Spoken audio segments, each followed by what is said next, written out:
은혜를 나누도록 하겠습니다. 당신은 참으로 존귀한 분이십니다. 너무너무나 소중한 분이세요. 당신은 축복의 근원입니다. 축복의 통로입니다. 당신의 삶에 만남의 복이 넘칩니다. 오늘도 하나님이 함께 하십니다. 구약성경에 에스더라고 하는 책이 있어요. 에스더. 그 에스더라고 하는 에스더는 바벨론 제국을 무너뜨린 그 페르시아라고 하는 나라의 그 황제 아하수에라고 하는 왕의 왕비예요. 왕비. 그 예전에 유명했던 영화 300이라는 영화 있어요. 300. 거기에 나오는 아주 무시무시하게 생긴 흑인 그 왕이 바로 페르시아의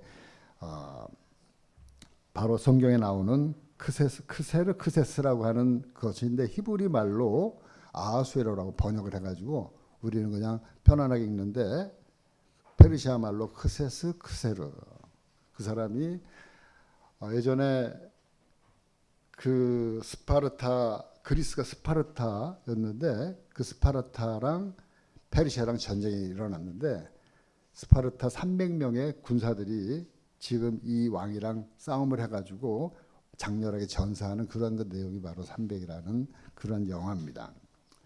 근데 당시 국법에는 황제가 부르지 않으면 비록 왕비일지라도 왕 앞에 함부로 나가지 못했어요. 그냥 함부로 나가면 죽는 거예요. 그럴 때 이 에스더는 왕비이지만 자기 유대인이기 때문에 자기 조국 유대인들이 말살하려고 하는 그러한 그 소리를 들었어요. 그래가지고 그것을 어떻게 하면 막을 수 있을까 해서 왕이 부르지도 않았는데 왕 앞에 나갑니다. 그때 아주 유명했던 이 에스더의 말이 뭐예요? 네, 죽으면 죽으리라. 죽으면 죽으리라. 그래서 우리나라에도 죽으면 죽으리라. 이 신앙과 믿음을 가지고 지금까지 달려온 믿음의 선배들이 있습니다. 오늘 본문 말씀은 레위기 1장 1절 이하에 보면 번제라고 하는 제사에 대한 말씀이에요. 그런데 그동안은 성경을 보면은 그동안은 백성들이 하나님 앞에 나가는 것을 감히 거룩하신 하나님 앞에 나올 수 없도록 하나님이 다 차단해 놨어요. 시내산에서 모세를 부를 때 백성들은 올라오지 못하게 하라. 경계선을 두고 올라오면 내가 바로 쳐들어가서 백성들을 죽이겠다. 그러니까 하나님 거룩하신 하나님 앞에 함부로 오지 못하도록 하나님이 막으셨어요. 차단했어요.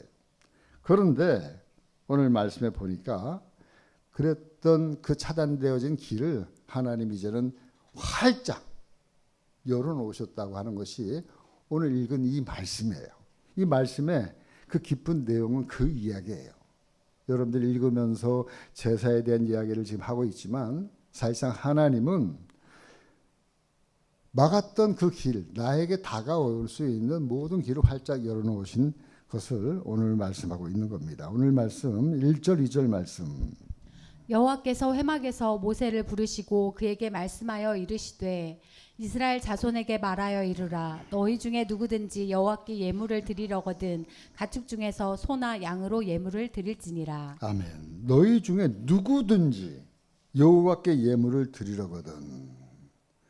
그러니까 이전에는 여호와께 예물이든 뭐든 간에 나가질 못하게 했어요. 그런데 이제는 누구든지 여호와께 너희 중에 누구든지 여호와께 예물을 드리려거든. 이 말은 뭐예요? 내가 이 성막 제사를 통해서 너희와 만나주겠다.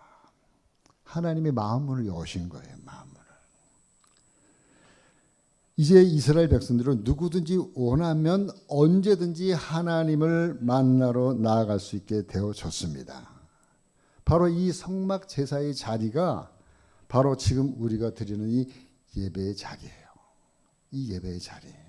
여러분 우리가 지금 성막 이전 같으면 저와 여러분들은 이 예배의 자리에 감히 나올 수 없어요. 나왔다가는 여기서 불이 나가서 다 죽어요. 그런데 이제는 편안하게 여러분들이 너무나도 여러분들은 자유롭게 안전하게 아무런 두려움 없이 이 시간에 하나님 앞에 나와서 하나님 앞에 마음을 열고 예배를 드리고 있습니다. 바로 이것이 하나님의 은혜예요. 하나님이 우리가 죄인된 우리가 감히 하나님 앞에 나아갈 수 있게 된 것, 이것이 바로 하나님의 놀라운 은혜인 줄 믿습니다. 하나님은 사람을 흙으로 지으셨어요. 그리고 그들을 에덴이라고 하는 동산에서 살게 했어요. 그 에덴에서 사는 조건은 딱 한 가지 있는데, 그것은 우리가 잘 아는 모든 에덴의 동산의 실과는 다 먹지만 선악을 알게 하는 나무의 실과는 먹지 마라. 먹는 날에는 어떻게 된다? 정령 죽으리라. 하나님 이 한 가지 말씀만 딱 금하시고 나머지는 자유롭게 하셨는데, 인간은 하지 말라는 더 하고 싶잖아요.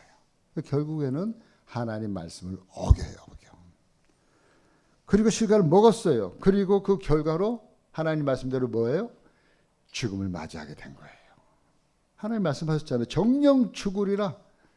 그리고 나서 그 실과를 따먹은 그 결과는 사람에게는 죽음이 찾아왔다는 겁니다. 성경의 죽음은 하나님과 분리고 생명나무로부터의 분리예요. 그 하나님은 이것을 실행하기 위해서 사람들을 에덴 동산에서 추방시켰어요. 왜냐하면 에덴 동산 안에는 영생할 수 있는 생명나무의 실과가 있었기 때문에. 그래서 에덴에서 추방을 당했던 인간들, 그래서 늘 언제나 먹을 수 있었던 그 생명나무의 실과, 그건 금하지 않았거든요. 그러니까 하나님은 우리에게 우리 마음속에 영혼을 삼아하는 분을 주셨어요.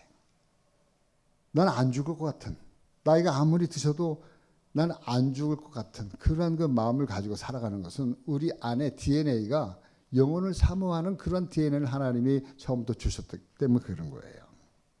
근데 이제는 에덴 동산에 추방당한 사람들은 언제나 먹을 수 있었던 생명나무의 실과를 이제는 더 이상 먹을 수 없게 됐습니다. 그 이후로 모든 사람들의 결말은 뭐냐면 이렇게 살다가 죽었더라. 그 이야기가 바로 구약 성경의 결론이에요. 결론. 그래서 구약 성경 보면 살고가 아니라 죽고예요. 죽고. 언제 어떻게 살다가 죽었더라. 그 얘기가 창세기 5장 3절로부터 쭉 계속해서 나옵니다. 창세기 5장 3절로부터 우리 홍 집사님 한번 읽어주실래요? 24절까지 좀 길지만. 아담은 130세에 자기의 모양 곧 자기의 형상과 같은 아들을 낳아 이름을 셋이라 하였고, 아담은 셋을 낳은 후 800년을 지내며 자녀를 낳았으며 그는 930세를 살고 죽었더라. 셋은 105세에 에노스를 낳았고, 에노스를 낳은 후 807년을 지내며 자녀를 낳았으며 그는 912세를 살고 죽었더라. 에노스는 90세에 게난을 낳았고, 게난을 낳은 후 815년을 지내며 자녀를 낳았으며 그는 905세를 살고 죽었더라. 게난은 70세에 마할랄레를 낳았고, 마할랄레를 낳은 후 840년을 지내며 자녀를 낳았으며 그는 910세를 살고 죽었더라. 마할랄렐은 65세에 야렛을 낳았고, 야렛을 낳은 후 830년을 지내며 자녀를 낳았으며 그는 895세를 살고 죽었더라. 야렛은 160세에 에녹을 낳았고, 에녹을 낳은 후 800년을 지내며 자녀를 낳았으며 그는 962세를 살고 죽었더라. 에녹은 65세에 무드셀라를 낳았고, 무드셀라를 낳은 후 300년을 하나님과 동행하며 자녀를 낳았으며 그는 365세를 살았더라. 에녹이 하나님과 동행하였더니 하나님을 그를 데려가심으로 세상에 있지 아니하였더라. 네, 여기까지. 계속 읽으면 계속 똑같은 얘기가 반복돼야 돼요. 네. 여러분들 다 읽으신 거예요. 올해 시작하면서 창세기 5장이면은 아마 이틀날 정도 읽었던 그러한 그 이야기들을 계속 죽고 낳고 죽고. 근데 성경의 스토리가 이 죽고로 끝나면은 재미가 없잖아요. 성경이 아니잖아요. 죽고는 다시 이 끝이 아니고 시작이라는 거예요. 죽음을 맞이한 인간들에게 다시 생명나무 실과를 먹을 수 있도록 하나님이 인도하신다고 하는 것을 우리에게 맛만 살짝 보여주는 구절이 바로 맨 끝에 구절이에요. 계속 죽고 가다가 에녹은 어떻게 해요? 하나님과 동행하더니 하나님이 그를 데려가심으로 세상에 있지 아니하더라. 살짝 우리에게 마음만 살짝 보여주는 거예요. 다시 살아날 수 있는 생명의 길이 있음을 우리에게 보여주는 거예요. 그러나서 이제 노아로부터 또 죽고 나옵니다. 사람이 나서 죽는 것은 한번 정한 것이에요. 그리고 그 후에는 심판이 있음을 우리에게 성경은 말씀하고 있습니다. 히브리서 9장 27절 말씀, 한 번 죽는 것은 사람에게 정해진 것이요 그 후에는 심판이 있으리니. 그런 그 죽음의 늪에 빠져 있는 인간들, 사람들을 하나님은 긍휼히 여기셨어요. 불쌍히 여기셨어요. 그래서 그 죽음의 늪에서 허우적거리는 인간들을 건지시려고 하나님이 계획을 세우신 거예요. 한 가지 계획을 세우셨는데 그 계획이, 그 프로젝트의 명명이 뭐냐? 신락원에서 복락원으로. 예전에 한번 이 말씀을 드린 적이 있는데 창세기 3장 24절 말씀, 이같이 하나님이 그 사람을 쫓아내시고 에덴 동산 동쪽에 그룹들과 두루 도는 불칼을 두어 생명나무의 길을 지키게 하시니라. 조금 전에도 말씀드린 것처럼 하나님이 사람들을 에덴에 추방시켰다 그랬잖아요. 왜요? 그 안에 생명나무의 실과를 있기 때문에. 근데 하나님이 말씀한 것을 정령 죽으리란데 이 말씀을 먹고 생명나무를 먹고 살면 하나님 말씀에 어긋나는 거잖아요. 그렇기 때문에 하나님이 쫓아내고 이 생명나무를 먹지 못하도록 지키셨다는 거예요. 이 말씀은. 그래서 에덴 동산 동쪽에 그룹들과 천사들과 두루 도는 불칼을 두어 생명나무의 길을 지키게 하셨다. 이렇게 막혀 있었던 생명나무의 길을 다시 열어주셨다고 하는 것이 오늘 말씀이라는 거예요. 생명나무로 가는 길이 바로 성막에서 드리는 제사이고 교회에서 드리는 이 예배라는 거예요. 하나님 이것을 우리에게 가르쳐 주시고 있는 겁니다. 우리가 드리는 이 예배, 그냥 한 시간, 좋은 말씀 듣는 시간이 아니에요. 좋은 말씀 들으려면요, 여러분, 절에 가면요, 더 좋은 말씀 많아요. 예? 절에 가면. 그 스님들이 얼마나 도를 깊이 닦는지, 그냥 처음부터 산은 산이고 물은 물이면서 흘러가는 물소리, 새소리가 전부 다 아주 귀한 물소리고 새소리고, 그 새소리가 자기 귀에 행복을 가져다 주는 그러한 그 말씀들이 아주, 제가 가끔 그렇게 스님들의 설법을 가끔 들어요, 제가. 듣다 보면 저도 막 감동이 될 때가 있어요. 그런데 제가 말씀드리는 거는, 이 설교는, 이 예배는 한 시간 좋은 말씀 듣는 시간이 아니라는 거예요. 믿습니까? 우리가 이 땅에서 유일하게 생명나무 안으로 들어갈 수 있는, 그래서 생명나무의 실과를 맛볼 수 있는 그러한 유일한 방법이, 유일한 길이 바로 이 예배의 길이라는 거예요. 예배의 자리라는 거예요. 바로 이 자리가, 이 장소가 그래서 거룩한 것이고 구별된 것이고 귀한 것이고, 여러분 이 한 말씀 한 말씀이 얼마나 소중한 말씀인지 몰라요. 왜? 생명이랑 관계되어 있기 때문에, 우리의 영생이랑 관계되어 있기 때문에. 요 하나님 모세에게 이렇게 말씀하고 있어요. 오늘 말씀 2절 3절 말씀. 이스라엘 자손에게 말하여 이르라. 너희 중에 누구든지 여호와께 예물을 드리려거든 가축 중에서 소나 양으로 예물을 드릴지니라. 아멘. 그 예물이 소의 번제이면 흠 없는 수컷으로 회막문에서 여호와 앞에 기쁘게 받으시도록 드릴지니라. 아멘. 여호와께 나아가는 제사를 드리는 사람은 예물을 드리라는 거예요. 제물이죠. 이 예물은 가축 중에서 소나 양, 그리고 오늘 말씀 보니까 소의 번제이면 흠 없는 수컷을 가지고 나아가라, 이렇게 말하고 있어요. 그러니까 예물의 조건은 흠 없는 수컷이에요. 바로 이 예물이 상징하는 것이 무엇이냐? 여러분들이 이제 구약 성경을 보면 예물이다, 제물이다, 흠없는 수컷이다 그러면 떠올라야 될 사람이 한 사람 딱 있어야 되는데 그 사람이 누구예요? 예수님. 어린 양 예수 그리스도. 예. 바로 이 예물이 상징하는 것은 예수 그리스도예요. 아무 흠도 점도 죄도 없는 어린 양 예수 그리스도. 바로 하나님은 이 생명남의 길, 이 복락원으로 가는 길을 예비하셨는데 바로 이 제사라고 하는 걸 통해서 우리에게 보여주고 있는데 그 예물을 보여주고 있는 거예요. 짐승의 피를 통해서 들어가는 방법을 우리에게 말씀하고 있는 거예요. 히브리서 9장 14절 말씀. 하물며 영원하신 성령으로 말미암아 흠없는 자기를 하나님께 드린 그리스도의 피가 어찌 너희 양심을 죽은 행실에서 깨끗하게 하고 살아계신 하나님을 섬기게 하지 못하겠느냐. 흠없는 자기를 하나님께 드린 그리스도의 피. 베드로전서 1장 19절 말씀. 오직 흠없고 점없는 어린 양 같은 그리스도의 보배로운 피로 된 것이니라. 요한일서 3장 5절 말씀. 그가 우리 죄를 없애려고 나타나신 것을 너희가 아나니 그에게는 죄가 없느니라. 그러니까 구약 신약 성경을 지금 기록하고 있는 신약의 기자들이 다 구약 성경에 나오는 제물, 예물, 소의 그 짐승의 피를 보니까 다 누구 얘기더라? 그리스도의 피더라. 구약 성경에는 예수님이라는 예자도 없는 거예요. 구원의 구자도 없어요.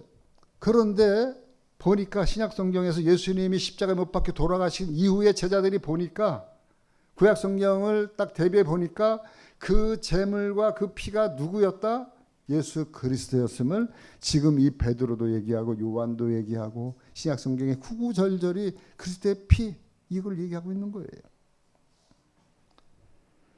여러분 저와 여러분들이 이 시간에 흠없으신 예수 그리스도를 제물 삼아서 그분의 흘리신 십자가의 보혈의 공로에 의지해서 우리가 하나님 앞에 지금 제사를 드리고 있는 거예요. 그분의 피제사를 우리가 대신 드리고 있는 겁니다. 다른 방법이 없어요. 예수 그리스도 외에 다른 완전한 흠없는 제물은 이 세상에 어디에도 없어요. 그래서 구약 성경을 자세히 보면 다 무슨 이야기냐? 다 피 이야기예요. 피. 다 피 이야기예요. 창세기 3장 13장에도 보면 사람이 선악을 알게 남은 실과를 먹고 이제 자기 벗은 몸을 알고 처음에는 무엇으로 옷을 지어 입었어요? 나뭇잎으로. 근데 나뭇잎은 자기를 온전하게 덮질 못하잖아요. 나뭇잎이 말라지면 부스러지면 또 자기의 그 겉모습이 드러나 속모습이 드러나는 거예요. 그러니까 여호와께서 무엇을 입혔다? 가죽옷. 가죽옷을 지어 입혔다는 것은 짐승을 죽여서 피를 흘려야지만 가죽옷을 입잖아요. 근데 가죽옷을 입혔다고 하는 것은 바로 예수 그리스도의 피를 이야기하는 거예요. 그리고 바로 다음 창세기 4장에 뭐가 나옵니까? 가인과 아벨의 이야기가 나오잖아요. 둘 다 똑같이 하나님 앞에 예배를 드렸어요. 제사를 드렸어요. 근데 하나님은 가인의 제사는 받지 않고 아벨의 제사를 받았어요. 왜요? 가인은 농산물로, 농부가 당연히 농산물로 농부니까 자기가 농사지은 수확물로 드리는 게 마땅하잖아요. 근데 하나님 받지 않았어요. 근데 아벨은 양으로 하나님께 제사를 드렸다는 거예요. 이거 뭘 얘기하고 있습니까? 피 이야기를 하는 거예요. 피 없는 제사는 나는 안 받는다. 이거 우리에게 시사하는 거예요. 가르쳐 주시는 거예요. 유월절 나올 때에도 하나님이 어린 양의 그 피를 가지고 바르라 그러잖아요. 우리가 잘 아는 대로. 그래서 10번째 재앙에서 그 가족을 구하는데 무엇으로 구합니까? 바로 출애굽기 12장 3절에서 5절 말씀. 너희는 이스라엘 온 회중에게 말하여 이르라. 이달 열흘에 너희 각자가 어린 양을 잡을지니 각 가족대로 그 식구를 위하여 어린 양을 취하되 너희 어린 양은 흠없고 1년 된 수컷으로 하되 양이나 염소 중에서 취하고. 네, 이렇게 취했어요. 취해가지고 어떻게 하느냐? 21절부터 23절. 모세가 이스라엘 모든 장로를 불러서 그들에게 이르되 너희는 나가서 너희의 가족대로 어린 양을 택하여 유월절 양으로 잡고 우슬초 묶음을 가져다가 그릇에 담은 피에 적셔서 그 피를 문 인방과 좌우 설주에 뿌리고 아침까지 한 사람도 자기 집 문 밖에 나가지 말라. 여호와께서 애굽 사람들에게 재앙을 내리려고 지나가실 때에 문 임방과 좌우 문설주의 피를 보시면 여호와께서 그 문을 넘으시고 멸하는 자에게 너희 집에 들어가서 너희를 치지 못하게 하실 것임이니라. 아멘. 여기 보니까 계속 이 피를 집의 문설주와 임방에 바름으로써 지금 장자의 죽음을 대신 감당할 수 있었다는 이야기예요. 그러니까 흠없는 어린 양의 피가 각 가정의 맏아들의 죽음을 대신하게 한 거라는 거예요. 이 피가 누구의 피예요? 어린 양 예수 그리스도의 피. 그 피가 가정의 장자를 목숨을 살린다는 거예요. 이 피가 저와 여러분들을 변화시킨다는 거예요. 이 피가 나를 새롭게 한다는 거예요. 이 피가 나를 치료한다는 거예요. 이 피가 그러니까 하나님은 이 피를 이야기하는 건 왜? 값을 지불해야 되기 때문에, 우리를 살려야 되기 때문에, 누군가 대신 피를 흘려야지만이 저와 여러분들은 살 수가 있기 때문에. 그 피를 흘리신 분이 누구예요? 예수 그리스도.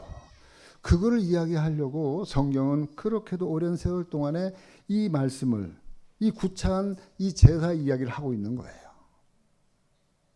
이 피를 통해서 우리를 만나 주시려고, 우리를 살리고 우리를 새롭게 하고 변화시키고 우리의 영혼을 치료하는 데에는 피 이상 없다는 거예요. 그것이 바로 이 예배의 자리. 죄 많고 허물 많은 우리가 흠없는 예수 그리스도 그분의 그 피 안으로 들어갈 때 우리의 더러운 죄와 허물이 깨끗하게 씻겨진다고 하는 거예요. 오늘 말씀의 제목처럼 여러분들 세차할 때 자동 세차기에 들어가면 더러웠던 차들이 그 자동 세차기를 통과하면서 깨끗하게 되어져서 나오는 것처럼 바로 우리가 이 예배라고 하는 영혼의 세차기, 영혼의 자동 세차기를 통해서 여러분들이 예배 시간에 한번 들어왔다가 그리고 나가게 되어지면 우리의 영혼은 깨끗하게 세차가 되어지게 된다는 사실입니다. 여러분 고린도후서 5장 17절 말씀, 그런즉 누구든지 그리스도 안에 있으면 새로운 피조물이라 이전 것은 지나갔으니 보라 새 것이 되었도다. 누구든지 그리스도 안에 있으면 새로운 피조물, 새 것이 되어지는 거예요. 바로 이 예배 시간에 이 예배를 통해서 우리가 그리스도 안에, 영혼의 세차기 안에 들어와 있는 거예요. 영혼의 세차기 안에 들어와 있으면 어떡합니까? 막 앞에 있는 그 워셔에 그 앞에 막 거품이 뿌려지고, 그리고 세차하려고 막 천들이 내려와 가지고 다 닦고, 또 한 번 또 좀 지나가면은 막 물이 쏴대고, 또 한 단계 가면서 마지막 나올 때 파란불이 딱 켜질 때는 어떻게 해요? 깨끗하게 씻겨 가지고 나오잖아요. 이 예배가 그래요. 예배가 저와 여러분들이 한 주간 동안 세상에서 살면서 여러 가지 많은 때 묻은 그러한 그 삶을 살다가 바로 이 예배의 이 시간은, 예배 현장은 바로 영혼의 세차기 안에, 자동 세차기 안에 들어오신 거랑 똑같은 거예요. 들어오셔서 기도하고 찬송하고 또 기도하고 찬송하고 말씀 듣고 또 보혈의 이야기를 듣고 내 마음에 내 영혼이 깨끗하게 다시 죄사함 받고 이 믿음을 가지고 다시 회복되어지는, 우리 나약한 인간이 죄에 빠져서 허우적거리면서 갈 길 몰라 방하는 인간이 하나님을 만날 때, 예배 자리에 설 때 비로소 깨끗하게 되어지고 치료되어지고 평안함을 누릴 수 있고 새로워지는 그러한 그 새임을 받을 수가 있게 되어지는 것입니다. 이것이 바로 예배의 능력이에요. 이것이 바로 예배의 힘이에요. 이것이 바로 우리가 예수 그리스도를 힘입어서 담대하게 하나님 앞에 나아갈 수 있게 우리 하나님이 길을 활짝 열어주신 겁니다. 히브리서 10장 19절 20절 말씀, 그러므로 형제들아 우리가 예수의 피를 힘입어 성소에 들어갈 담력을 얻었나니 그 길을 우리를 위하여 휘장 가운데로 열어놓으신 새로운 살 길이요 휘장은 곧 그의 육체니라. 그러므로 형제들아 우리가 예수의 피를 힘입어 성소에 들어갈 담력을 얻었나니 그 전까지는 들어갈 수가 없었다는 거예요. 그러나 이제는 들어갈 수 있게 되어진 거예요. 그 길은 우리를 위하여 휘장 가운데 열어놓으신 새로운 살 길이요 휘장은 곧 뭐라 그랬어요? 그의 육체니라. 그러니까 성소는요 예수님이 운명하실 때 성소 안에 지성소와 성소가 있는 그 가운데 사이에 막이 있어요. 휘장이 있어요. 휘장이 어마어마하게 두꺼운 휘장이에요. 그 휘장이 여러분들 영화 같은 데 보시면 예수님 운명하실 때 갑자기 그냥 성소 안에 휘장이 위에서부터 밑으로 대각선으로 확 갈라지는 그러한 모습을 여러분들이 성경을 통해서 그런 영화가 제작이 되어진 거예요. 그래서 이제는 성소랑 지성소 하나님이 계신 이 법궤가 있는 이 지성소 안에 이제는 마음대로 들어갈 수 있도록 하신 거예요. 왜? 찢어놨잖아요. 예수님이 운명하실 때 비로소 그 길이 열려진 거예요. 그렇기 때문에 이제는 누구든지 예수 그리스도의 피로 말미암아 그분의 피를 의지하면서 그분의 임재 안으로 예배의 자리로 나아갈 수 있도록 하나님이 열어놓으신 거예요. 아멘입니까? 그렇기 때문에 죄인된 인간이 이 땅에서 할 수 있는 최고의 가치 있는 일은 뭐냐? 바로 예배의 자리에 나가는 거예요. 예배의 자리에. 그럴 때 비로소 저와 여러분들이 우리의 영혼이 살아날 수가 있는 거예요. 사함을 받을 수가 있는 거예요. 고침을 받을 수가 있는 거예요.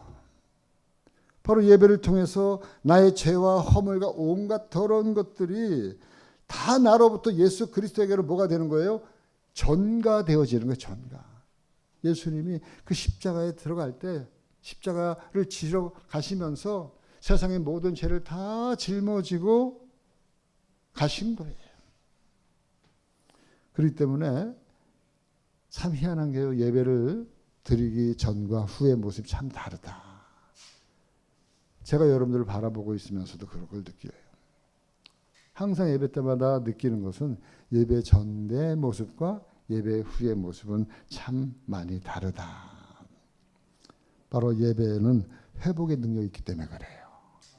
예배 마치면요, 얼굴들이 예배 드리러 오면 그냥 전부 다 힘들어가지고 한 주 동안 직장에서 또 여러 가지 또 일들로 인해서 지지고 볶고 하다가 얼굴이 그냥 전부 다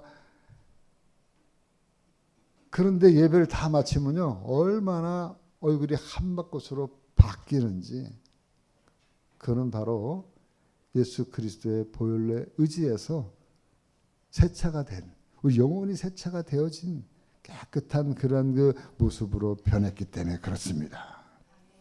예배에는 회복의 능력이 있는 거예요. 예배에는 새롭게 하는 능력이 있는 거예요. 치료의 능력이 있는 거예요. 마귀를 쫓아내는 능력이 있는 거예요.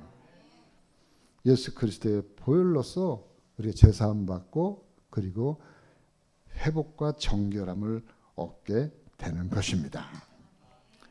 모든 제사에서 가장 기본이 되는 제사가 바로 번제예요. 번제. 오늘 이 번제의 말인데 번제라고 하는 말은 히브리어로 올라라고 하는 말이에요. 올라. 올라인데 뜻도 올라예요. 올라간다. 히브리 말로 올라인데 뜻도 올라간다. 바로 이 모든 것이 하나님 앞에 제물이 불과 함께 연기와 함께 우리 죄인들의 이 마음과 함께 우리 정성이 하나님 앞에 올라가는 올라가는 것이 바로 이 번제인데 우리의 예배가 하나님 앞에 올라가는 걸 이야기하는 거예요. 그냥 이렇게 예배가 여기서 끝나는 게 아니고 저와 여러분들이 드리는 이 예배가 우리의 마음이 하나님 앞에 올라가는 거예요. 레기 1장 3절 말씀. 그 예물이 소의 번제이면 흠없는 수컷으로 회막문에서 여호와 앞에 기쁘게 받으시도록 드릴지니라. 여호와 앞에 기쁘게 받으시도록 드릴지니라. 올라가야지 기쁘게 받으시잖아요. 하나님이 기쁘게 받으시는 제사가 되어야 되는데 어떻게 드리는 것이 여호와가 기쁘게 받으시는 번제의 제사인가? 4절 5절 말씀. 그는 번제물의 머리에 안수할지니 그를 위하여 기쁘게 받으심이 되어 그를 위하여 속죄가 될 것이라. 그는 여호와 앞에서 그 수송아지를 잡을 것이요 아론의 자손 제사장들은 그 피를 가져다가 회막문 앞 제단 사방에 뿌릴 것이며. 예, 여기서 지금 머리에 안수하고 그리고 제물의 피 얘기는 지금까지 말씀드린 거예요. 그 다음으로 나오는 말씀이 6절 말씀. 그는 또 그 번제물의 가죽을 벗기고 각을 뜰 것이요. 6절에 말씀 보니까는 그 다음으로는 번제물의 가죽을 벗기라고 얘기해서 가죽을 벗기라. 가죽을 벗기라. 그러니까 여러분 이제는 우리가 할 일만 남은 거예요. 그 전까지는 다 안수하고 그리스도의 피를 통해서 우리가 나가지만 이제는 가죽을 벗겨야 되는데 이걸 뭘 얘기하냐면 우리의 겉모습을 벗겨내라는 거예요. 우리의 겉모습을. 우리 하나님은 우리의 속마음을 우리의 마음의 중심을 하나님은 받기를 원하기 때문에 너를 가리고 있는 그 어떠한 그 겉모양 포장지를 뜯어내야 된다는 거예요. 머리부터 발끝까지 가죽을 벗겨내듯이 벗겨내야 된다는 거예요. 있으면 있는 대로 없으면 없는 대로 가식과 위선의 것을 다 뜯어내라는 거예요. 우리 하나님이 기뻐 받으시는 제사는 뭐냐면 우리의 마음의 중심을 하나님 받기 원하는 거예요. 제가 늘 말씀드리잖아요. 우리 부모님들 자녀들이 부모님들에게 뭐 기쁘게 드리려면 우리 마음의 중심을 보여주면 되는 거예요. 표현되어지는 어떠한 그 양에 있는 게 아니고 우리의 마음의 중심이 그 부모님에게 읽혀지면요. 부모님이 여러분들을 어릴 때부터 낳으면서 키울 때까지 모든 그러한 그 시름들이 다 그냥 없어지는 거예요. 하나님도 마찬가지. 하나님도 우리에게 뭘 요구하느냐? 뭐 많은 걸 요구하는 게 아니에요. 뭘 요구하냐면 뭐 하나를 할지라도 뭐 하나를. 여러분들이 어디서 무엇을 어떻게 할지라도 항상 여러분들의 마음속에 중심을 가지고 마음의 중심으로 하나님 앞에 하고 사람 앞에 하고 우리의 삶의 현장에서 그렇게 중심으로 하나님의 이름을 가지고 살아가는 그 모습을 하나님은 정말 기쁘게 받으시는 거예요. 이 예배 시간만이 아니라. 그래서 여러분 제가 바라고 원하는 것은 올해 저는요 우리 교회의 목표를 그로 삼았어요. 우리 교회 목표가 뭐예요 올해? 그거는 표고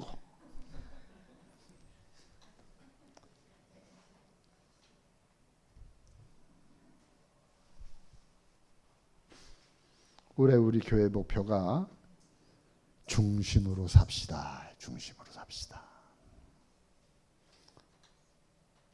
제가 이 목표를 세우면서 하나님 앞에 받은 말씀이에요. 하나님이 제 마음에 감동해 주기를 야 나는 참 중심을 원한다. 중심을 잡고 항상 무슨 일을 할지라도 중심으로 살아가자. 중심으로.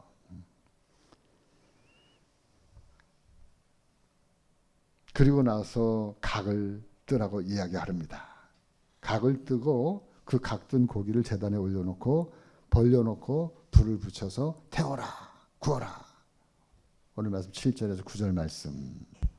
제사장 아론의 자손들은 제단 위에 불을 붙이고 불 위에 나무를 벌려놓고 아론의 자손 제사장들은 그 뜬 각과 머리와 기름을 제단 위 불 위에 있는 나무에 벌려놓을 것이며 그 내장과 정강이를 물로 씻을 것이요 제사장은 그 전부를 제단 위에서 불살라 번제를 드릴지니 이는 화제라 여호와께 향기로운 냄새니라. 아멘. 이것은 무엇을 얘기하냐면 머리부터 발끝까지 가죽을 벗기듯이 이제는 내장과 정강이까지 나의 겉부터 속에 있는 것까지 머리부터 발끝까지 어느 것 하나 빠짐없이 나의 죄, 머리로 지은 죄, 마음으로 깊이 지은 죄, 알고 지은 죄, 모르고 지은 죄 할 것 없이 내 안에 있는 모든 죄악의 쓴 뿌리들을 가감 없이 여과 없이 하나님 앞에 나와서 싹 다 태워버리라는 거예요. 매주마다 와서. 하나님 앞에 숨길 게 없어요. 가릴 게 없어요. 그냥 있는 모습 그대로를 하나님 앞에 그대로 다 내 속에 있는 내장까지 다 태워놓으라는 거예요. 태워버리라는 거예요. 이건 뭘 얘기하냐면 철저하게 하나님 앞에 참회하고 회개하고 그것을 하나님 앞에 통회하고 자복하고 하라는 거예요. 성경은 말씀하고 있습니다. 시편 51편 16절 17절 말씀. 주께서는 제사를 기뻐하지 아니하시나니 그렇지 아니하며 내가 드렸을 것이라. 주는 번제를 기뻐하지 아니하시나이다. 하나님께서 구하시는 제사는 상한 심령이라. 하나님이여 상하고 통회하는 마음을 주께서 멸시하지 아니하시리이다. 아멘. 이 말은 번제를 기뻐하지 않는다고 해서 번제를 드리지 마라, 예배를 드리지 마라는 소리가 아니라 하나님이 받으신 예배는 어떤 예배다? 상한 마음이라는 거예요. 상한 마음. 주께서 하나님이 구하시는 제사는 상한 심령이라. 하나님이여 상하고 통회하는 마음을 주께서 멸시하지 아니하시리이다. 하나님 앞에 나와서 통회하고 그리고 자기의 상한 마음을 토로해 놓으면 하나님은 멸시는커녕 이뻐하신다는 거예요. 기뻐하신다는 거예요. 그렇게 하지 않고 자기는 그냥 잘난 것처럼 죄 없는 것처럼 통회할 게 없는 것처럼 그렇게 나오는 그러한 그 제사는 하나님은 받지 않으시겠다는 거예요. 하나님이 구하시는 제사는 상한 심령이라고 분명하게 말씀하고 있어요.